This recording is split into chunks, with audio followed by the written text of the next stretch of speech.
Welcome students to the series of adjectives. In this chapter, we will learn compound adjectives and the kinds of compound adjectives.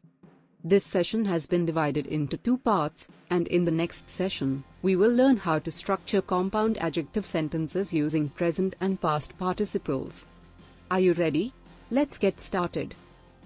Compound adjectives make academic writing more concise and accurate, as much information is condensed into a few words. What is a compound adjective? A compound adjective is formed when two or more adjectives are joined together. Normally, a hyphen links the words together to show that it is just one adjective. Example: long distance, out of date. This creates a word group that makes it easier for the reader to read and process its meaning. A compound adjective provides more information about a noun.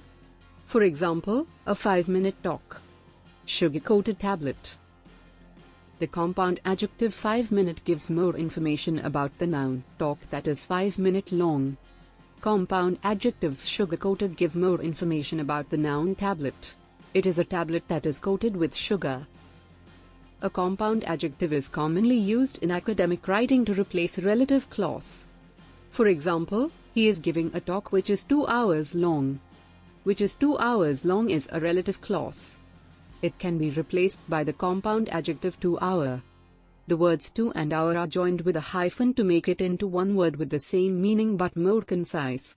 He is giving a 2-hour talk. A common mistake that people make is to add an s to the numbers plural. When is a hyphen used? A hyphen is used before the noun. It modifies a noun, means it makes minor changes to it.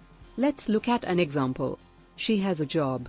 Let's add a compound adjective before the noun. She has a part-time job. Now we have some information about the noun when the compound adjective comes after the noun. Her job is part-time. It modifies a hyphen is not used. Here is another example. Use a hyphen before the noun. She gave a thought-provoking speech. Do not use a hyphen before the noun. Her speech was thought-provoking.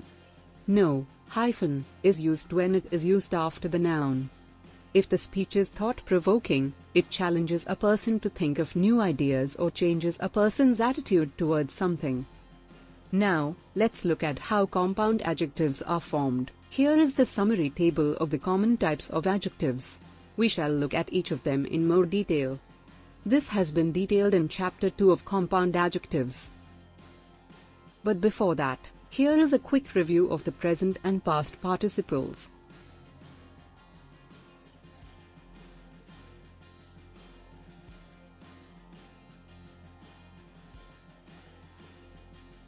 To form the adjective of well-lit, we combine an adverb well with the past participle of light, which is lit.